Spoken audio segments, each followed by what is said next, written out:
네, 저희 글로벌 포트폴리오 유니버스 종목을 10분 안에 압축해서 공부를 해보는 10분의 주식. 오늘은 저희 신재생 에너지 담당하는 하명도 연구원을 다시 만났습니다. 연구원님, 이번에는 오늘 어떤 기업을 좀 공부를 해볼까요? 네. 오늘은 솔라엣지라는 태양광 인버터 회사고요. 네. 태양광 인버터라 하면은 태양광 제품에서 생산되는 전력을 우리 가정에 쓸 수 있게끔 전환을 좀 해주는 장치예요. 그래서 지난번에 그 인페이지 에너지 소형 마이크로 인버터 만드는 회사 말씀드렸는데, 맞아요. 네, 이거는 그런 조그만한 건 아니고 조금 더 큰 사이즈의 제품을 만드는 인버터 회사. 인페이지 에너지가 그때 제품은 소형인데 업계 내에서는 큰형님이다 이런 주제로 저희가 얘기를 해봤었는데, 이번에는 제품 크기가 조금 더 큰 솔라엣지라는 기업에 대해서 공부를 해보도록 하겠습니다. 10분의 주식 지금부터 시작합니다. 네, 저희가 여러 가지 태양광 기업들을 좀 공부를 하는 것 같아요. 근데 뭐 퍼스트 솔라도 있고 오늘 이제 공부할 솔라 엣지도 있고 인페이지 에너지도 있었고, 각각의 기업별로 하는 일도 조금씩 다르고 취급하는 제품도 조금씩 다른 것 같거든요. 이 솔라 엣지라는 기업은 그렇다면 소개를 간략하게 해주신다면 어떤 기업으로 저희가 이해를 하면 될까요? 원래 미국에서 가장 큰 인버터 회사였어요. 네. 태양광 인버터를 전문으로 하는 회사고, 인페이지보다도 사실은 지금도 규모가 더 크고 더 많이 팔고 있습니다. 근데 이제 태양광 쪽에서 인버터에서 시작해가지고 이제 배터리나 전기차 충전기나 등등 각 가정의 전력을 관리할 수 있는 토탈 솔루션을 제공하려는 회사로 보시면 좋을 것 같아요. 그리고 이제 오늘 그 주제에 대해서 저희가 미리 얘기를 했을 때 그 러시아와 우크라이나 간의 전쟁에서 좀 수혜가 예상이 된다. 그리고 이제 또 제목이 유럽에서의 그래서 태양광 수요가 성장하는 것의 수혜주다. 이런 또 주제를 저희가 얘기할 거잖아요. 네네. 이 전쟁에 있어서 왜 그러면 이 기업이 좀 수혜를 받을 수 있는지부터 좀 얘기를 해볼까요? 네. 그 러시아에서 전쟁이 일어나고 유럽에서는 러시아산의 가스를 많이 쓰고 있습니다. 맞아요. 근데 이 화석연료 가격 변동성이 너무 커지다 보니까, 그리고 지금 러시아산 가스를 썼을 때는 실질적으로 전쟁 자금에 사용될 수 있는 우려가 있으니 네. 유럽에서는 러시아 가스를 안 쓰겠다라고 발표를 했어요. 그래서 2030년까지 점진적으로 수요를 낮춰갈 것이고, 그러면 러시아 가스를 안 쓰는 대신에 대체할 수 있을 만한 투자를 해야 되는 건데, 그 중에 하나가 지금 신재생 에너지가 얘기가 나오고 있는 거고요. 실질적으로 수요 전망치들이 많이 올라가고 있어요. 지금 여태까지 유럽에 깔려 있는 태양광 설비가 210기가와트 정도가 돼요. 네. 근데 지금 유럽 정부에서는 이걸 2030년까지 추가로 420기가를 더 깔겠다. 그러니까 여태까지 깔아왔던 거에 2배가량을 10년 안에 더 깔겠다라고 지금 얘기가 나오고 있고요. 그러면 거의 이제 3배 가까운 설비를 더 깔겠다는 얘기인데, 이게 순전히 러시아와 우크라이나의 전쟁 일어나고 나서 나온 이제 발표인 건가요? 네네, 맞아요. 그렇게 되다 보니까 그러면은 러시아 전쟁 때문에 유럽에서 태양광 투자가 더 늘어나네? 네. 그럼 관련 태양광주들이 뭐가 있을까 했었을 때 지금 각광받고 있는 게 솔라엣지입니다. 그래서 실제로 수요가 이런 정부의 발표가 있었고, 올해 어느 정도로 늘어날지에 대한 기간 전망치들이 있어요. 맞아요. 일단 올해는 30기가가 깔릴 것으로 봤었는데, 이 발표가 있은 후에 30기가에서 45기가로 늘었어요. 네. 그러니까 수요 전망치가 50% 상향이 됐다는 거는 정말 엄청난 어마무시하게. 거죠. 네. 근데 그런 와중에 솔라엣지가 유럽에다 굉장히 잘 팔고 있다 보니까 최근에 솔라엣지에 대한 관심도가 좀 높아지고 있어서, 그래서 오늘 좀 소개를 드리고 있습니다. 그런 좀 높아지고 있는 시장의 관심을 또 대변하는 것이, 우리가 그 펀드에 대해서 자금 흐름을 추적을 하더라도 최근에 보면은 신재생 에너지, 뭐 청저 에너지, 태양광 관련된 뭐 ETF나 펀드로 자금이 굉장히 많이 유입되고 있다, 이런 뉴스가 좀 많이 나오고 있거든요. 네네. 근데 이제 반대로 생각을 해보면 시장에서 그러면 모두 다 이 수혜를 알고 있다라는 얘기가 될 텐데, 그래서 좀 이제 한풀 꺾이지 않을까, 이런 수급적인 측면에서도 그렇고 좀 그런 생각을 할 수도 있을 것 같은데, 이런 부분에 대해서 어떻게 좀 설명을 해주실까요?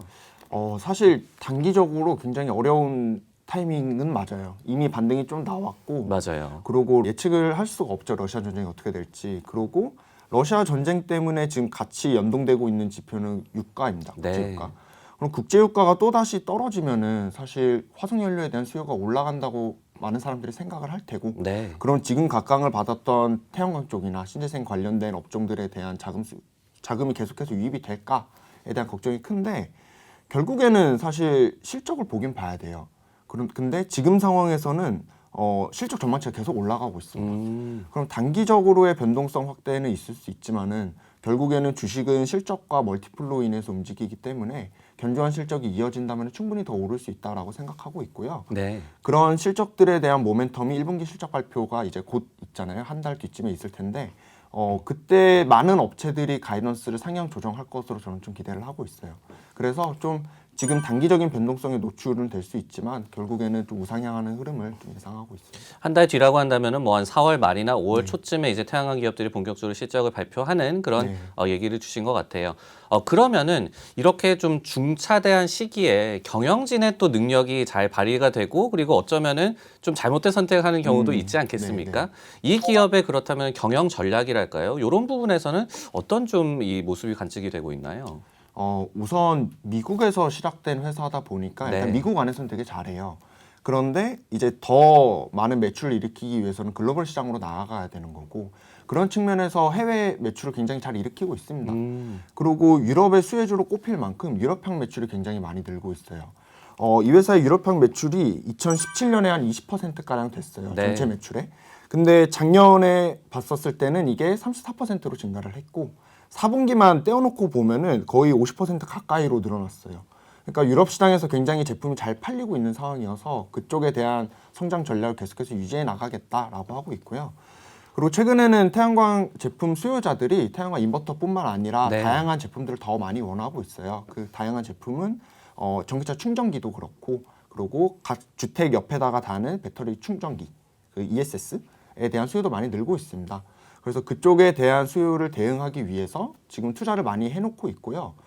배터리 캐파가 한 100메가에서 200메가 사이의 캐파를 갖고 있었는데 이거를 한국에다 공장을 지었어요. 네. 한국에다 지었어요. 그래서 이거를 2기가와트까지 계속 늘리겠다라는 경영 전략을 펼치고 있고요.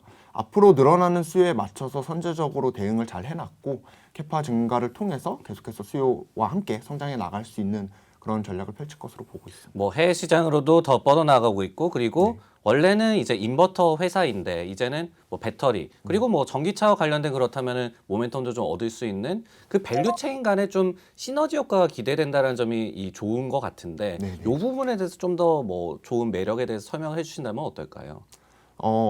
전기차 회사 입장에서는 근데 테슬라를 제외한 다른 전기차 회사들은 각 주택에 대한 영업을 하기가 힘들어요. 네. 기존에는 그냥 차량만 팔면 됐었는데 전기차 시대로 바뀌면서 그 주택에서 전력도 생산하면 더 좋고 태양광 모듈을 통해서 그리고 전력 가격 변동성이 노출되지 않기 위해 배터리 투자를 하면 좋고 전기차 충전기 당연히 필요한 거고 그러면은 자동차 회사들이 이 각 주택에다가 영업을 하기에는 너무나도 많은 시간과 또 네트워킹을 쌓아야 되니까 맞아요.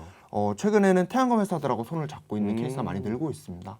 그렇게 봤었을 때 솔라엣지도 그렇고 이제 다른 회사들도 몇 개가 있는데 솔라엣지는 인버터에서 시작해서 배터리하고 전기차 충전기를 이미 지금 제품 포트폴리오를 구축을 해놨죠. 이렇게 됐었을 때 전기차 회사들이 손을 잡기 되게 편한 회사가 돼가고 있는 거예요. 그래서 이런 수직 계열화는 한 밸류 체인을 통해서 더 많은 고객을 끌어들일 수가 있고 더 많은 기업과 협업을 할 수 있다라고 봐주시면 좋을 것 같아요. 네, 그리고 마지막으로 저희가 이전에 역시 인버터 회사인 인페이즈 에너지에 대해서 공부를 했었잖아요. 네네.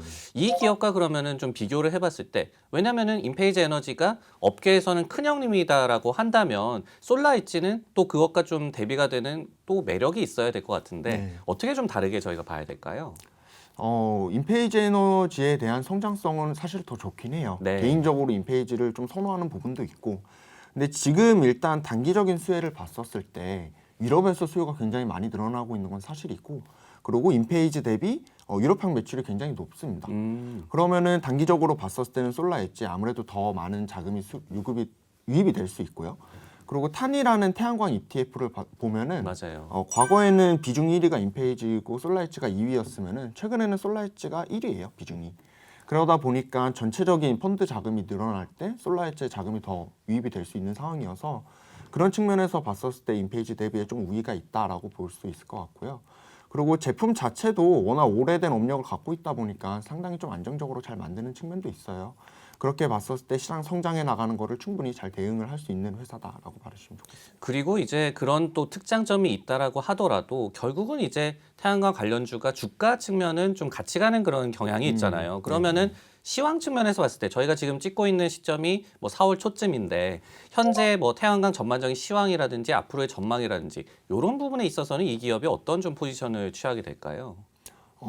태양광 시장 자체는 일단 굉장히 많이 성장을 하고 있고요. 네. 뭐 올해 20%대의 성장이 예상이 되는데 사실 유럽이나 이런 사태들이 벌어지면서 계속해서 그 전망치들은 올라갈 수 있는 여지가 있어요.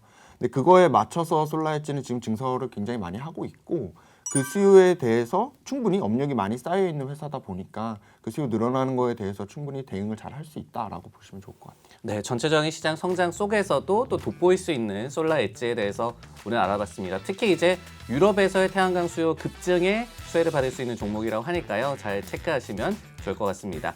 오늘 솔라 엣지에 대해서 공부를 해봤는데 마지막으로 저희 구호 외치면서 네. 마무리할까요? 10분의 주식 레고.